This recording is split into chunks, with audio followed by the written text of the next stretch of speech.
سمود نے بھی رسولوں کو جھٹلا دیا جب ان کے بھائی صالح نے ان سے کہا، کیا تم ڈرتے نہیں ہو؟ میں تمہارے لیے ایک رسول امین ہوں، اس لیے اللہ سے ڈرو اور میری بات مانو۔ میں اس پر تم سے کوئی صلہ نہیں مانگتا، میرا صلہ تو اللہ رب العالمین کے ذمے ہے۔ تمہارا کیا خیال ہے؟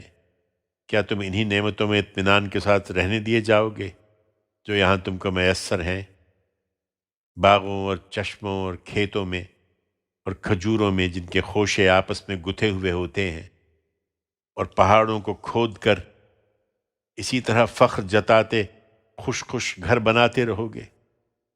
سو اللہ سے ڈرو اور میری بات مانو، اور ان حد سے گزر جانے والوں کی بات نہ مانو جو زمین میں فساد برپا کرتے ہیں، اس کی اصلاح نہیں کرتے۔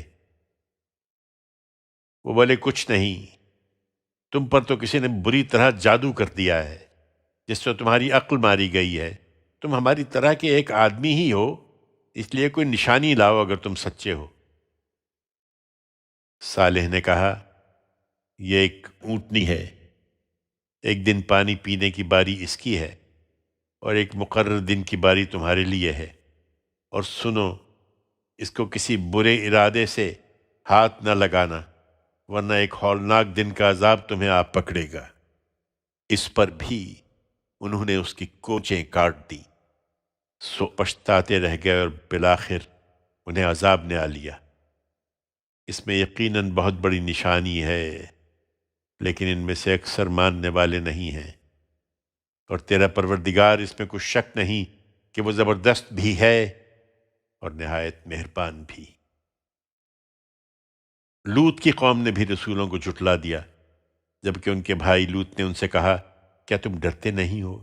میں تمہارے لیے ایک رسول امین ہوں، اس لیے اللہ سے ڈرو اور میری بات مانو۔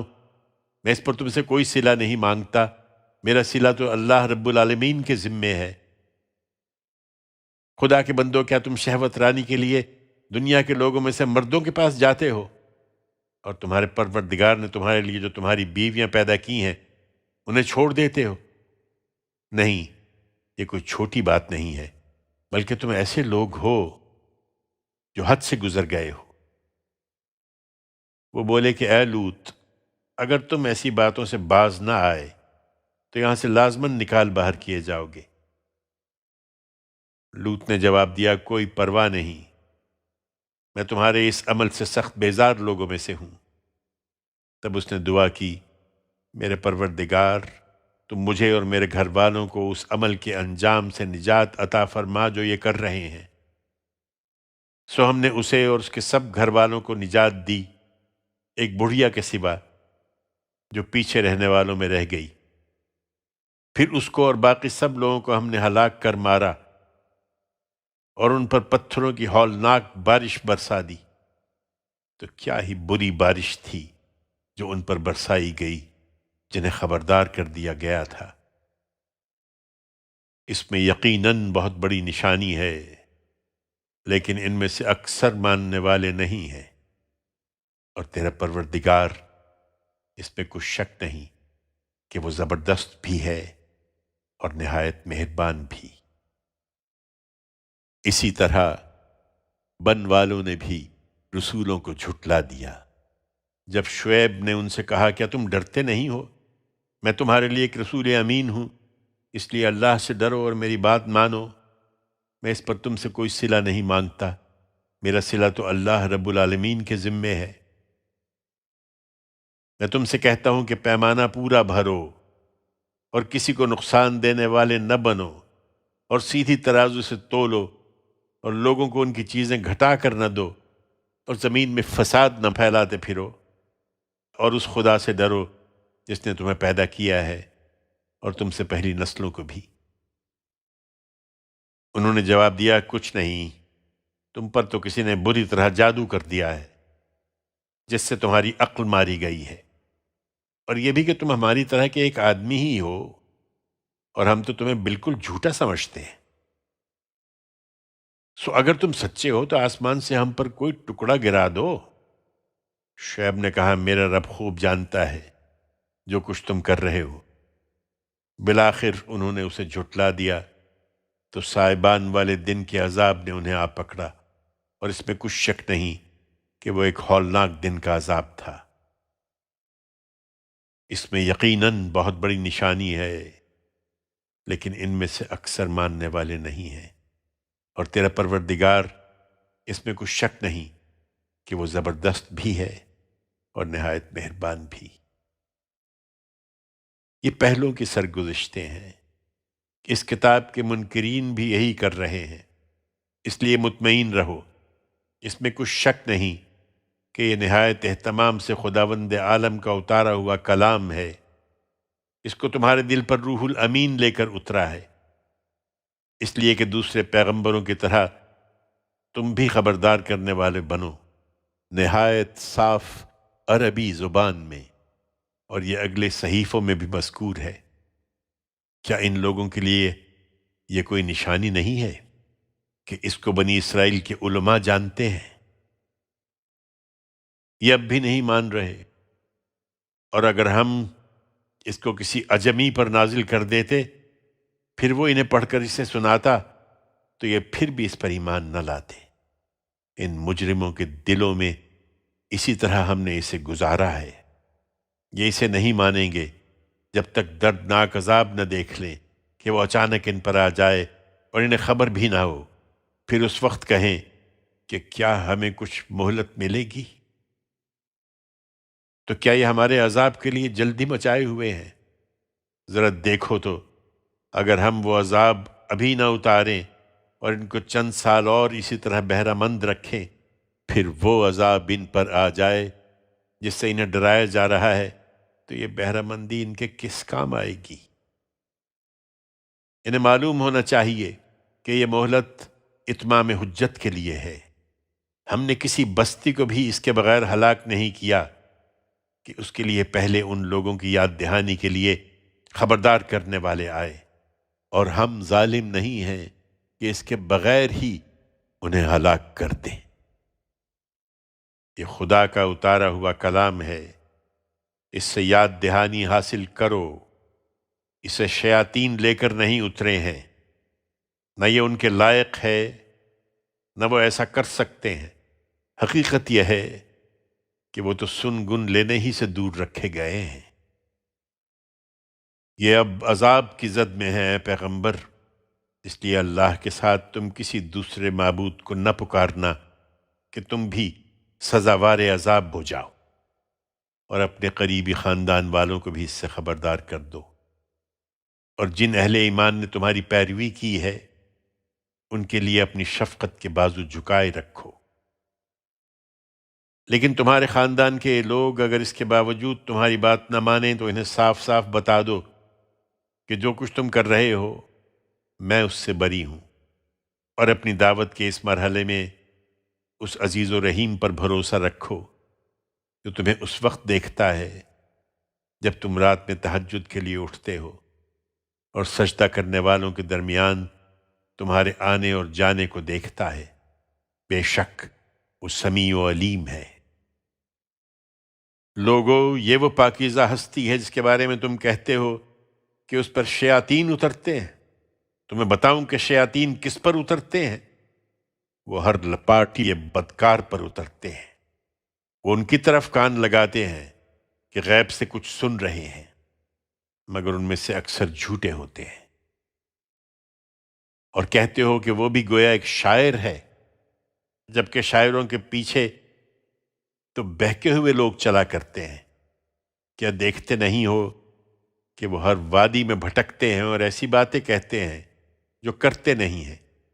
اس سے وہی مستثنیٰ ہیں جو ایمان لائے اور جنہوں نے نیک عمل کیے اور اللہ کو بہت یاد کیا، اور اسی وقت بدلہ لیا جب ان پر ظلم کیا گیا، اور یہ ظلم کرنے والے انہیں جلد معلوم ہو جائے گا کہ ان کا ٹھکانہ کیا ہوتا ہے۔ النمل، اللہ کے نام سے جو سراسر رحمت ہے، جس کی شفقت ابدی ہے۔ یہ سورہ طاسین ہے۔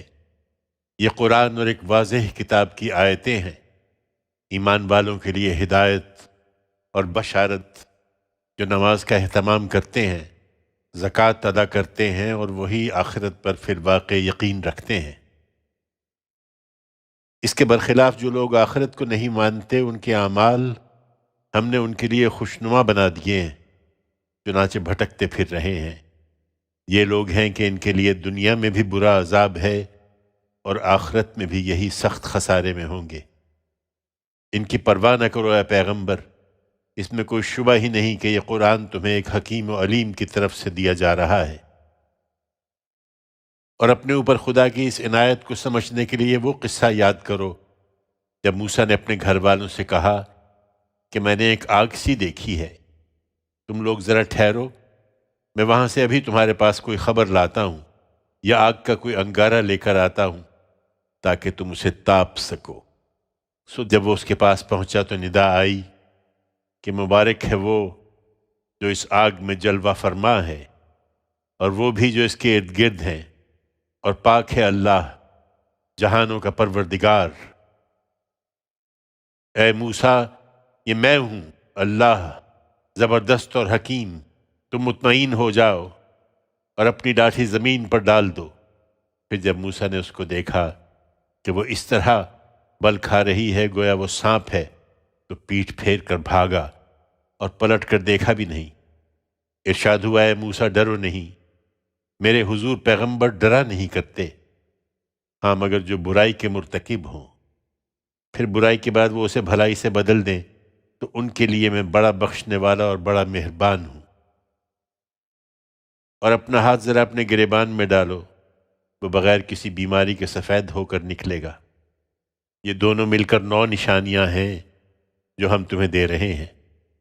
ان 9 نشانیوں کے جلوں میں تم فرعون اور اس کی قوم کے پاس جاؤ، وہ بڑے ہی نافرمان لوگ ہیں۔ پھر جب ہماری یہ آنکھیں کھول دینے والی نشانیاں ان کے سامنے آئیں تو انہوں نے کہہ دیا کہ یہ تو کھلا ہوا جادو ہے۔ انہوں نے ظلم اور گھمنڈ کے باعث ان کا انکار کیا، درحال کہ ان کے دل ان نشانیوں کو تسلیم کر چکے تھے۔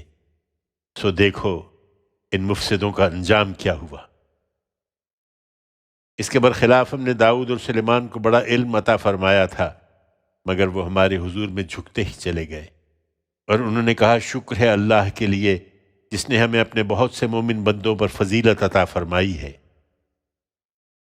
اور داؤد کا وارث سلیمان ہوا، اور اس نے بھی کہا لوگو، ہمیں پرندوں کی بولی سکھائی گئی ہے اور دوسری ہر طرح کی چیزیں بھی دی گئی ہیں، بے شک یہ خدا کا کھلا ہوا فضل ہے۔ چنانچہ ایک دن ایسا ہوا کہ جنوں اور انسانوں اور پرندوں میں سے سلیمان کے سارے لشکر اس کے ملاحظے کے لیے جمع کیے گئے، اس لیے کہ ان کی درجہ بندی کی جا رہی تھی۔ یہاں تک کہ مارچ کرتے ہوئے جب وہ چیونٹیوں کی وادی میں پہنچے تو ایک چیونٹی نے کہا، اے چیونٹیوں، اپنے بلوں میں گھس جاؤ، کہیں سلیمان اور اس کے لشکر تمہیں کچل نہ ڈالیں اور انہیں اس کا احساس بھی نہ ہو۔ سلیمان نے یہ سنا تو اس کی بات سے خوش ہو کر وہ مسکرایا اور بولا، اے میرے رب، مجھے توفیق دے کہ میں تیرے فضل کا شکر گزار رہوں جو تو نے مجھ پر اور میرے ماں باپ پر فرمایا ہے، اور ایسے اچھے کام کروں جو تجھے پسند ہوں، اور اپنی رحمت سے اے پروردگار تو مجھے اپنے نیک بندوں میں داخل کر لے۔ اسی موقع پر سلیمان نے اپنے لشکر کے پرندوں کا جائزہ لیا تو کہا، کیا بات ہے، میں ہدہد کو نہیں دیکھ رہا ہوں، وہ موجود ہے یا کہیں غائب ہو گیا ہے؟ میں اس کو سخت سزا دوں گا یا ذبح ہی کر ڈالوں گا، یا اپنی اس غیر حاضری کے لیے وہ میرے سامنے کوئی واضح عذر پیش کرے گا۔ پھر زیادہ دیر نہیں گزری کہ ہدہد آ گیا اور اس نے عرض کیا، مجھے وہ بات معلوم ہوئی ہے جو آپ کے علم میں نہیں ہے۔ میں سبا کے ملک سے ایک یقینی خبر آپ کے پاس لایا ہوں۔ میں نے دیکھا کہ ایک عورت ان پر حکمرانی کر رہی ہے، اسے ہر طرح کا ساز و سامان میسر ہے اور اس کا بہت بڑا تخت بھی ہے۔ میں نے اس کو اور اس کی قوم کو دیکھا کہ وہ اللہ کے سوا سورج کو سجدہ کرتے ہیں۔ شیطان نے ان کے اعمال ان کے لیے خوشنما بنا دیے ہیں اور انہیں صحیح راہ سے روک دیا ہے، سو راستہ نہیں پا رہے ہیں۔ یقیناً شیطان ہی نے روک دیا ہے کہ وہ اللہ کو سجدہ نہ کریں جو زمین اور آسمانوں کی چھپی ہوئی چیزوں کو نکالتا ہے اور جانتا ہے جو کچھ تم چھپاتے اور جو کچھ ظاہر کرتے ہو۔ اللہ کہ اس کے سوا کوئی معبود نہیں، وہی عرش عظیم کا مالک ہے۔ سلیمان نے کہا ہم ابھی دیکھے لیتے ہیں کہ تم سچے ہو یا جھوٹ بول رہے ہو۔ میرا یہ خط لے کر جاؤ اور اسے ان کی طرف ڈال دو، پھر ان سے الگ ہٹ جانا، پھر دیکھنا کہ وہ کیا رد عمل ظاہر کرتے ہیں۔ ملکہ کو خط ملا تو اس نے درباریوں سے کہا اے اہل دربار، ایک گرامی نامہ میرے پاس ڈالا گیا ہے، یہ سلیمان کی طرف سے ہے اور یہ اللہ رحمان الرحیم کے نام سے ہے۔ اس میں لکھا ہے کہ تم میرے مقابلے میں سرکشی نہ کرو اور فرما بردار ہو کر میرے پاس حاضر ہو جاؤ۔ ملکہ نے کہا اے اہل دربار، میرے اس معاملے میں مجھے رائے دو۔ تمہیں معلوم ہے کہ میں کسی معاملے کا فیصلہ نہیں کرتی جب تک تم لوگ میرے حضور میں موجود نہ ہو۔ انہوں نے جواب دیا ہم طاقتور بھی ہیں اور اعلیٰ جنگی صلاحیت رکھنے والے بھی ہیں، آگے فیصلہ آپ کے ہاتھ میں ہے، سو دیکھ لیجئے کہ آپ کیا حکم دیتی ہیں۔ ملکہ نے کہا بادشاہ لوگ جب کسی بستی کو فتح کر کے اس میں داخل ہوتے ہیں تو اس کو درہم برہم اور اس کی عزت والوں کو ذلیل کر دیتے ہیں، اور یہ لوگ بھی یہی کریں گے۔ میری رائے ہے کہ میں اپنی سفارت ان کی طرف ہدیے کے ساتھ بھیجتی ہوں، پھر دیکھتی ہوں کہ میرے سفیر کیا جواب لاتے ہیں۔ پھر جب ملکہ کی سفارت سلیمان کے پاس پہنچی تو ان کے ہدیے دیکھ کر سلیمان نے کہا کیا تم لوگ مجھے یہ مال پیش کرنا چاہتے ہو؟ سو جو کچھ اللہ نے مجھے دے رکھا ہے وہ اس سے کہیں بہتر ہے جو اس نے تمہیں دیا ہے۔ نہیں، بلکہ یہ تم ہی لوگ ہو کہ اپنے ہدیوں سے خوش ہوتے ہو۔ تم اپنے بھیجنے والوں کے پاس واپس جاؤ، اب ہم ان پر ضرور ایسے لشکر لے کر آئیں گے کہ وہ ان کے مقابلے کی تاب نہ لا سکیں گے، اور ہم انہیں وہاں سے اس طرح ذلیل کر کے نکال دیں گے کہ وہ خوار ہو کر رہ جائیں گے۔ سلیمان کو اندازہ تھا کہ اب وہ آ ہی جائیں گے، چنانچہ اس نے کہا اے اہل دربار، تم میں سے کون اس کا تخت میرے پاس لاتا ہے اس سے پہلے کہ وہ لوگ مطیع و فرما بردار ہو کر میرے پاس حاضر ہو جائیں؟ جنہوں میں سے ایک دیو نے عرض کیا میں اس کو آپ کے پاس آپ کی اس مجلس سے آپ کے اٹھنے سے پہلے حاضر کر دوں گا، میں اس پر قدرت رکھتا ہوں اور امانت دار بھی ہوں۔ ایک شخص جس کے پاس قانون خداوندی کا علم تھا اس پر جوش میں آ گیا اور اس نے کہا میں آپ کی پلک جھپکنے سے پہلے اس کو آپ کے پاس لائے دیتا ہوں۔ پھر جب سلیمان نے اس کو اپنے سامنے رکھا ہوا دیکھا تو پکار اٹھا کہ یہ میرے پروردگار کا فضل ہے تاکہ وہ مجھے آزمائے کہ میں شکر گزار ہوتا ہوں یا ناشکری کرتا ہوں۔ حقیقت یہ ہے کہ جو شکر کرتا ہے تو اپنے ہی فائدے کے لیے شکر کرتا ہے، اور جو ناشکری کرتا ہے تو یہ بھی اسی کا نقصان ہے، اس لیے کہ میرا پروردگار بے نیاز ہے اور وہ بڑا کرم فرمانے والا بھی ہے۔ سلیمان نے حکم دیا کہ اس کو جانچنے کے لیے اس کے تخت کی صورت بدل دو، دیکھیں وہ پہچانتی ہے یا انہی لوگوں میں سے ہو کے رہ جاتی ہے جو اس تبدیلی کے بعد اسے پہچان نہ پائیں۔ تو جب وہ آ گئی تو پوچھا گیا کیا تمہارا تخت ایسا ہی ہے؟ اس نے کہا گویا کہ وہی ہے، آپ کے یہ کمالات ہم اس سے پہلے ہی جان گئے تھے اور ہم نے سر اطاعت جھکا دیا تھا۔ حقیقت یہ ہے کہ وہ مان چکی ہوتی مگر اسے ان چیزوں نے روک رکھا تھا جنہیں وہ اللہ کے سوا پوجتی تھی، اس لیے کہ وہ ایک منکر قوم سے تھی۔ اسے کہا گیا کہ اب محل میں داخل ہو جائیے۔ پھر جب اس نے محل کے فرش کو دیکھا تو سمجھی کہ گہرا پانی ہے اور اپنی پنڈلیوں سے پائچے اٹھا لیے۔ سلیمان نے کہا یہ تو شیشوں سے بنا ہوا محل ہے۔ اس پر وہ پکار اٹھی میرے پروردگار، میں اپنی جان پر ظلم کرتی رہی ہوں تو لوٹتی ہوں، اور سلیمان کے ساتھ ہو کر اب میں نے اپنے آپ کو اللہ رب العالمین کے حوالے کر دیا ہے۔ لیکن یہ توفیق ہر شخص کو نہیں ملتی۔ ہم نے سمود کی طرف ان کے بھائی صالح کو بھی اسی دعوت کے ساتھ بھیجا تھا کہ اللہ کی بندگی کرو، تو ہوا یہ کہ وہ دو فریق بن کر آپس میں جھگڑنے لگے۔ صالح نے کہا میری قوم کے لوگوں، تم بھلائی سے پہلے برائی کے لیے کیوں جلدی مچاتے ہو؟ تم اللہ سے معافی کیوں نہیں مانگتے کہ تم پر رحم کیا جائے؟ انہوں نے جواب دیا کہ ہم نے تو تم سے اور تمہارے ساتھیوں سے نحوست ہی پائی ہے۔ صالح نے کہا، اس سے ہمارا کیا تعلق؟ تمہاری نحوست سب خدا کے پاس ہے، بلکہ حقیقت یہ ہے کہ تم لوگ آزمائے جا رہے ہو۔ اس کے شہر میں 9 خاندان تھے جو ملک میں فساد پھیلاتے اور کسی اصلاح پر آمادہ نہیں ہوتے تھے۔ انہوں نے آپس میں اللہ کی قسم کھا کر عہد کیا کہ ہم صالح اور اس کے لوگوں کو رات کے وقت جا ماریں گے، پھر اس کے وارث سے کہہ دیں گے کہ اس کے آدمی کی ہلاکت کے وقت ہم موجود نہیں تھے اور ہم بالکل سچے ہیں۔ انہوں نے بھی تدبیر کی اور ہم نے بھی ایک تدبیر کی اور ان کو خبر بھی نہیں ہوئی۔ پھر دیکھو کہ ان کی تدبیر کا انجام کیا ہوا، کہ ہم نے ان کو اور ان کی پوری قوم کو ہلاک کر مارا، تو یہ ہیں ان کے گھر ویران پڑے ہوئے، اس لیے کہ انہوں نے اپنی جان پر ظلم کیا تھا۔ اس میں ان لوگوں کے لیے یقیناً ایک سبق ہے جو جاننا چاہیں، اور ان سب لوگوں کو ہم نے بچا لیا جو ان میں سے ایمان لے آئے تھے اور خدا سے ڈرتے تھے۔ اور لوط کو بھی اسی دعوت کے ساتھ بھیجا تھا جب اس نے اپنی قوم سے کہا، کیا تم کھلی آنکھوں دیکھتے یہ بدکاری کرتے ہو؟ تم پر افسوس! کیا تم عورتوں کو چھوڑ کر مردوں سے اپنی خواہش پوری کرتے ہو؟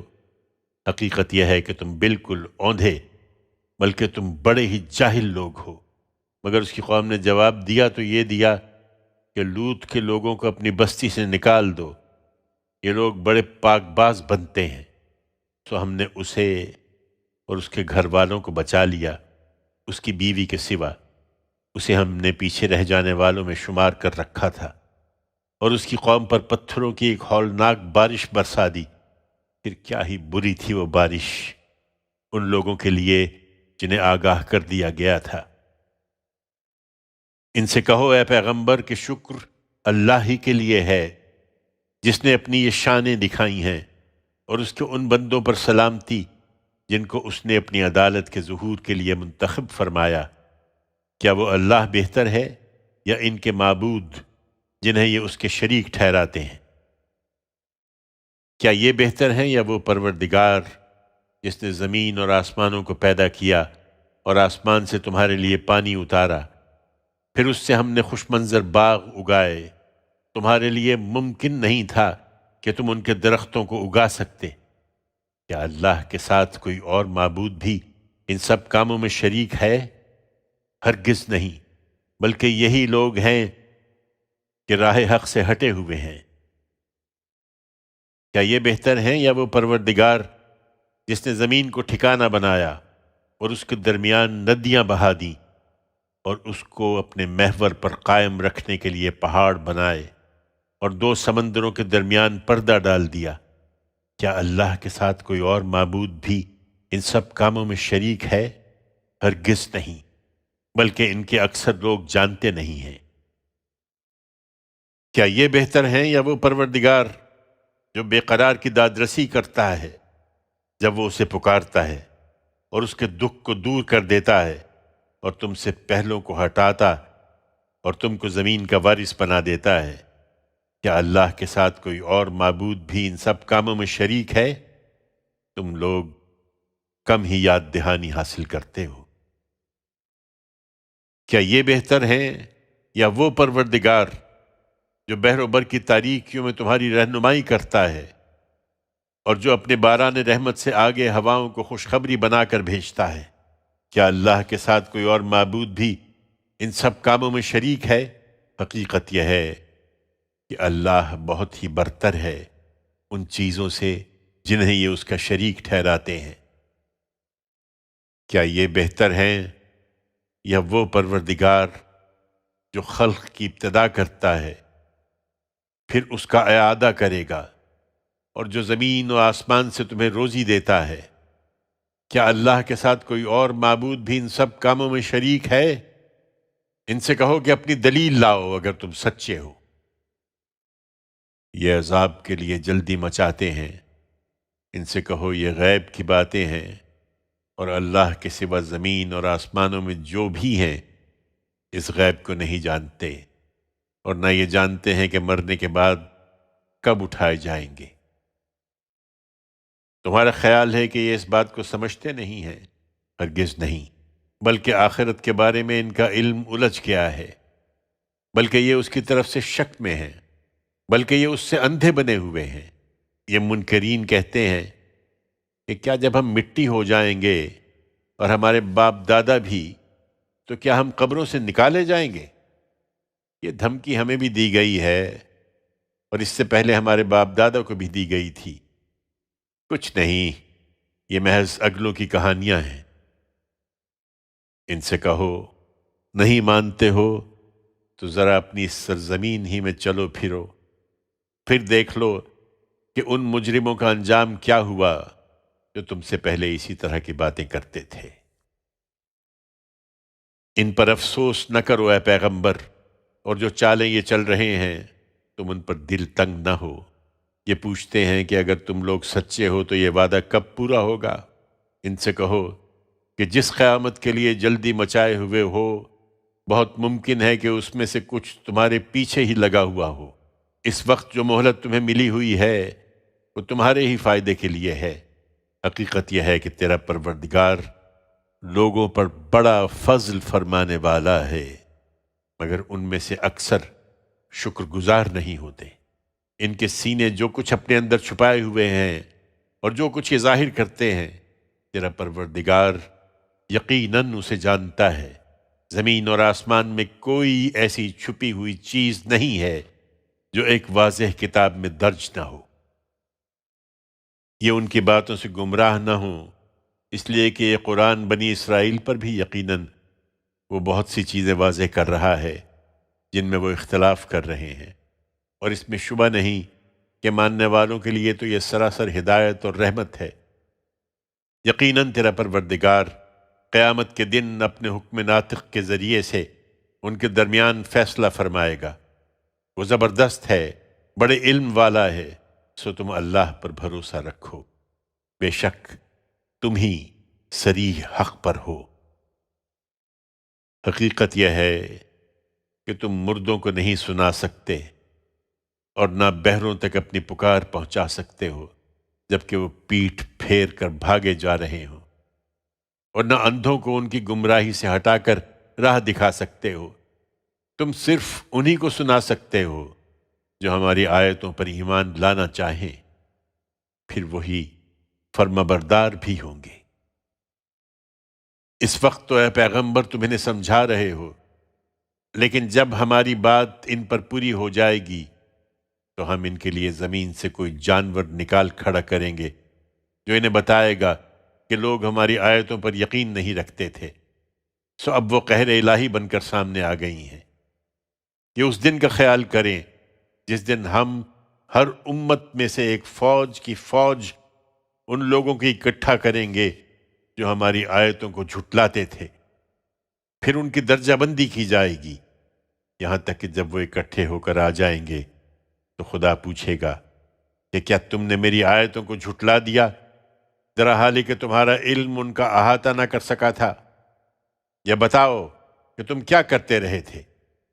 سو ان پر بات پوری ہو جائے گی، اس لیے کہ انہوں نے اپنی جان پر ظلم کیا، پھر وہ کچھ بول نہ سکیں گے۔ یہ نشانیاں مانگتے ہیں، کیا انہوں نے دیکھا نہیں کہ ہم نے رات کو تاریک بنایا کہ اس میں آرام کریں، اور دن کو روشن کر دیا کہ اس میں کام کریں؟ حقیقت یہ ہے کہ اس میں ان لوگوں کے لیے بہت نشانیاں ہیں جو ماننا چاہیں۔ لوگو، اس دن کا خیال کرو جس دن سور پھونکا جائے گا تو جو آسمانوں میں ہیں اور جو زمین میں ہیں سب گھبرا اٹھیں گے سوائے ان کے جنہیں اللہ چاہے، اور اس کے آگے سر جھکائے ہوئے سب حاضر ہو جائیں گے۔ تم پہاڑوں کو گمان کرو گے کہ جمے ہوئے ہیں، ذرا حالے کہ وہ بادلوں کی طرح اڑ رہے ہوں گے۔ یہ خدا کی صنعت کا کرشمہ ہوگا جس نے ہر چیز کو محکم کیا ہے، بے شک وہ جانتا ہے جو تم کرتے ہو۔ اس دن جو بھلائی لے کر آئیں گے ان کے لیے اس سے بہتر صلہ ہے، اور وہ اس دن ہر گھبراہٹ سے محفوظ رہیں گے، اور جو برائی لے کر آئیں گے وہ اوندھے منہ جہنم میں جھونک دیے جائیں گے۔ تم وہی بدلہ پا رہے ہو جو تم کرتے رہے ہو۔ ان سے کہو اے پیغمبر کہ مجھے تو یہی حکم ملا ہے کہ میں اس شہر کے رب کی بندگی کروں جس نے اسے حرمت دی ہے اور جس کے اختیار ہی میں سب کچھ ہے، اور مجھے حکم ملا ہے کہ اس کے فرما برداروں میں رہوں، اور حکم ملا ہے کہ تمہیں یہ قرآن پڑھ کر سناؤں۔ پھر جو راہ پر آئے تو وہ اپنے لیے ہی راہ پر آئے گا، اور جو گمراہی اختیار کرے وہ بھی اپنے لیے اختیار کرے گا۔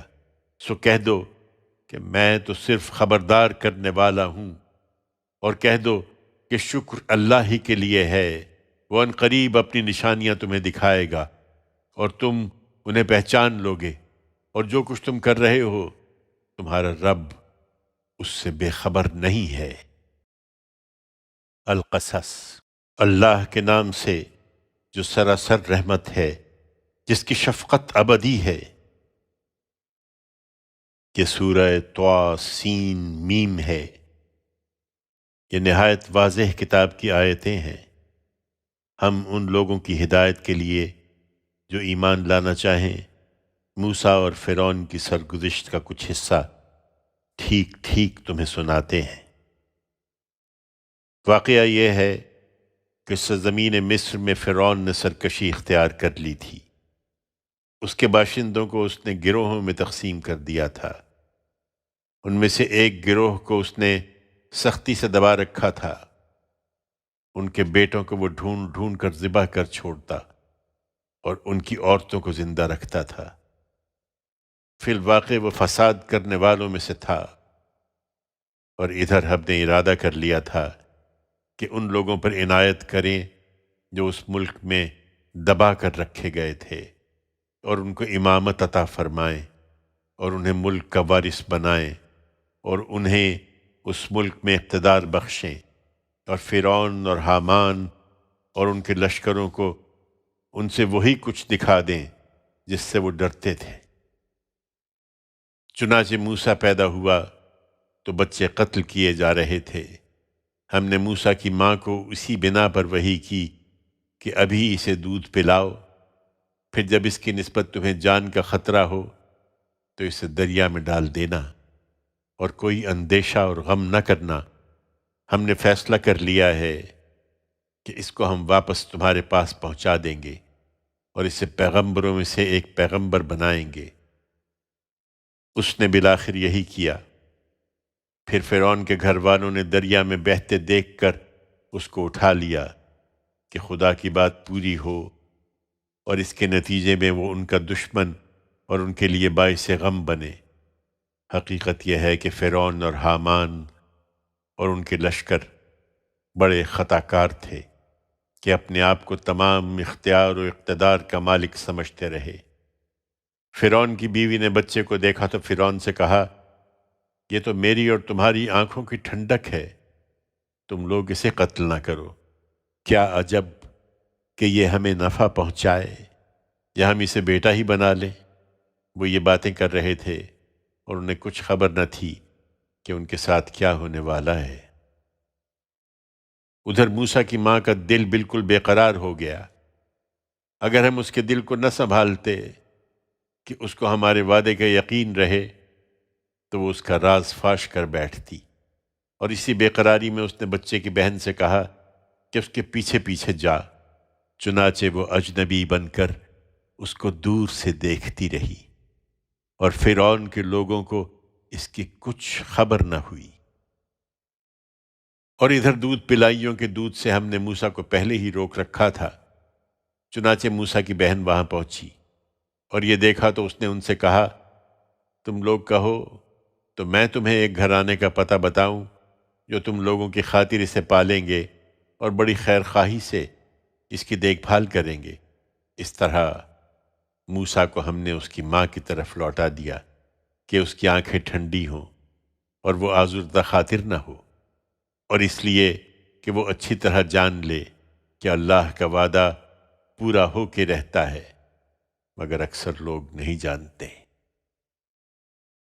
فرعون کے زیر سایہ پرورش پا کر یہی موسیٰ جب اپنی جوانی کو پہنچا اور ہر لحاظ سے پختہ ہو گیا تو ہم نے اسے علم و حکمت سے نوازا۔ اچھے لوگوں کو ہم اسی طرح صلہ دیتے ہیں۔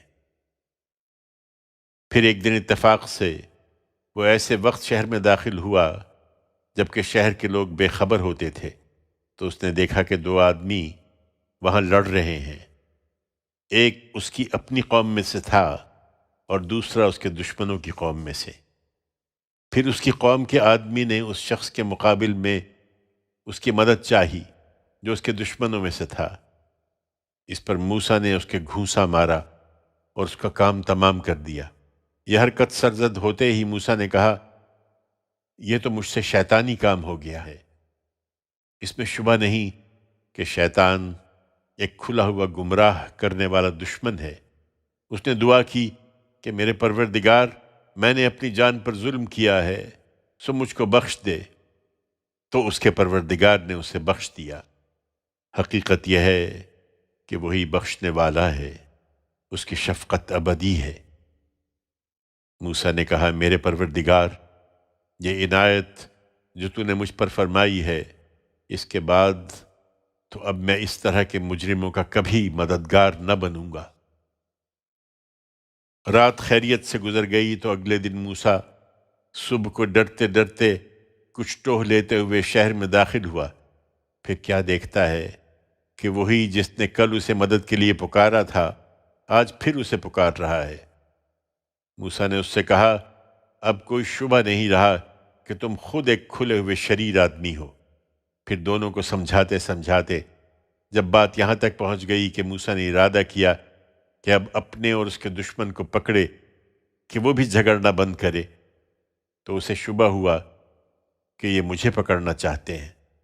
لہٰذا وہ بول اٹھا کہ موسیٰ، جس طرح کل ایک آدمی کو تم نے قتل کر دیا تھا، کیا آج اسی طرح مجھے قتل کرنا چاہتے ہو؟ تم یہی چاہتے ہو کہ اس ملک میں جبار بن کر رہو؟ تم یہاں مصلح بن کر نہیں رہنا چاہتے؟ یہ بات دربار میں پہنچی تو شہر کے پرلے سرے سے، جہاں شاہی محلات تھے، ایک شخص دوڑتا ہوا آیا۔ اس نے بتایا کہ موسیٰ، دربار کے بڑے تمہارے قتل کے مشورے کر رہے ہیں، اس لیے یہاں سے نکل جاؤ۔ یقین کرو میں تمہارے خیر خواہوں میں سے ہوں۔ چنانچہ موسیٰ وہاں سے ڈرتا اور ٹوہ لیتا ہوا نکل کھڑا ہوا۔ اس وقت اس نے دعا کی کہ میرے پروردگار، مجھے ان ظالم لوگوں سے نجات عطا فرما دے۔ مصر سے نکل کر جب موسیٰ نے بالآخر مدین کا رخ کیا تو اپنے دل میں کہا، امید ہے کہ میرا رب مجھے سیدھی راہ دکھائے گا۔ چنانچہ چلتے چلتے جب وہ مدین کے کنویں پر پہنچا تو اس نے دیکھا کہ وہاں لوگوں کی ایک بھیڑ لگی ہے اور وہ اپنے جانوروں کو پانی پلا رہے ہیں، اور یہ بھی دیکھا کہ ان سے الگ دو عورتیں ہیں جو اپنے گلے کو روکے کھڑی ہیں۔ اس نے پوچھا، تمہارا کیا ماجرا ہے؟ انہوں نے کہا، ہم اپنے جانوروں کو پانی نہیں پلا سکتی جب تک یہ چرواہے اپنے جانور نہ ہٹا لیں، اور اس کام کے لیے ہمیں ہی آنا پڑتا ہے، اس لیے کہ ہمارے والد بہت بوڑھے ہیں۔ یہ سن کر موسیٰ نے ان دونوں کی خاطر ان کے گلے کو پانی پلا دیا، پھر ہٹ کر سائے کی طرف آیا اور دعا کی کہ میرے پروردگار، اس وقت جو خیر بھی تو میرے لیے اتار دے، میں اس کا حاجت مند ہوں۔ پھر زیادہ دیر نہیں گزری کہ ان میں سے ایک شرماتی ہوئی اس کے پاس چل کر آئی اور کہنے لگی، میرے والد آپ کو بلا رہے ہیں تاکہ ہماری خاطر آپ نے جو پانی پلایا ہے اس کا صلہ آپ کو دیں۔ موسیٰ چل پڑا۔ پھر جب اس کے والد کے پاس پہنچا اور اپنا سارا قصہ اسے سنایا تو اس نے تسلی دی کہ اب اندیشہ نہ کرو، تم ظالم لوگوں سے بچ نکلے ہو۔ ان عورتوں میں سے ایک نے یہ سب دیکھا تو ایک موقع پر اپنے باپ سے کہا، ابا جان، اسے ملازم رکھ لیجئے، اس لیے کہ بہترین آدمی جسے آپ ملازم رکھیں وہی ہو سکتا ہے جو قوی اور امانت دار ہو۔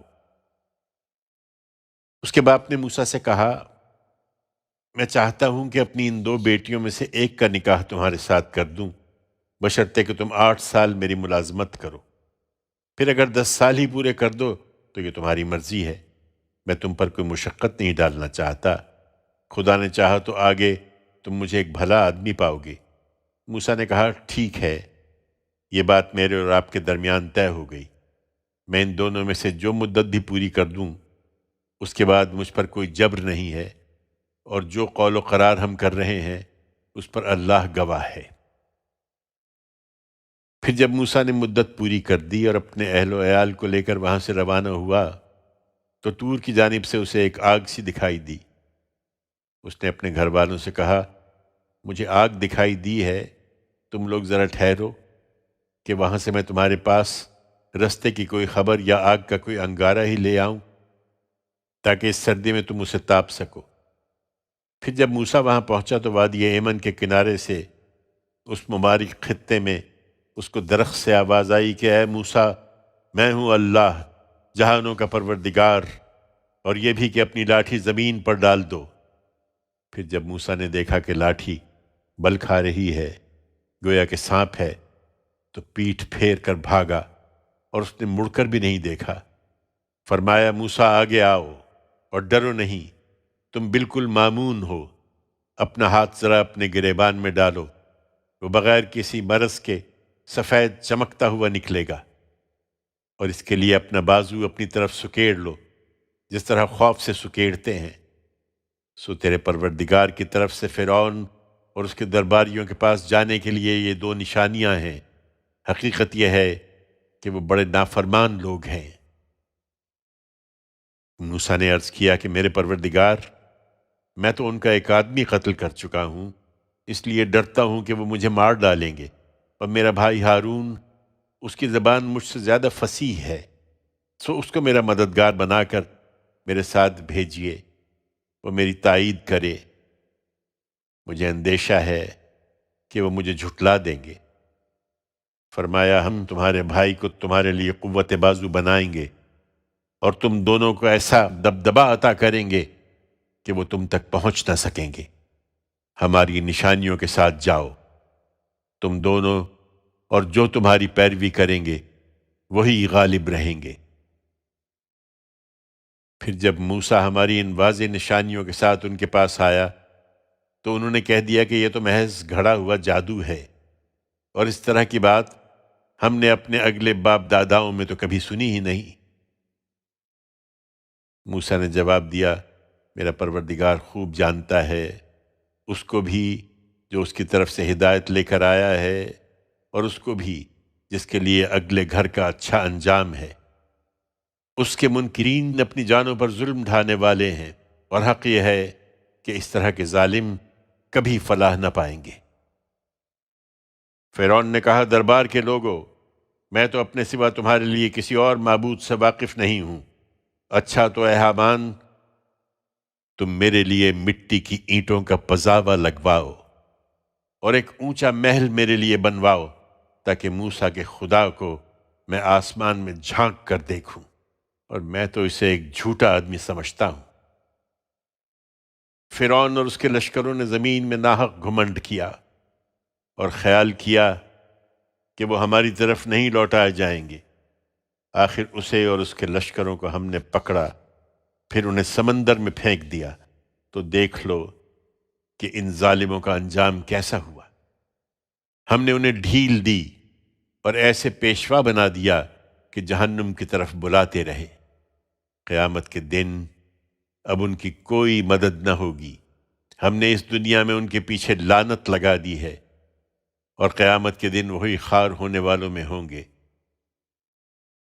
اگلی بہت سی امتوں کو ہلاک کر دینے کے بعد ہم نے موسیٰ کو کتاب دی تھی، لوگوں کے لیے بصیرتوں کا سامان اور ہدایت و رحمت بنا کر، تاکہ وہ یاد دہانی حاصل کریں۔ ہم نے جب موسیٰ کو اپنے اس فیصلے سے آگاہ کیا اے پیغمبر، تو نہ تم طور کے مغربی جانب موجود تھے اور نہ اس واقعے کو دیکھنے والوں میں شامل تھے، لیکن ہم نے بہت سی نسلیں اٹھائیں، پھر ان پر ایک زمانہ گزر گیا اور وہ ہماری یاد دہانی کو بھلا بیٹھے، تو خدا کی عنایت سے اب تم ہی یاد دلا رہے ہو۔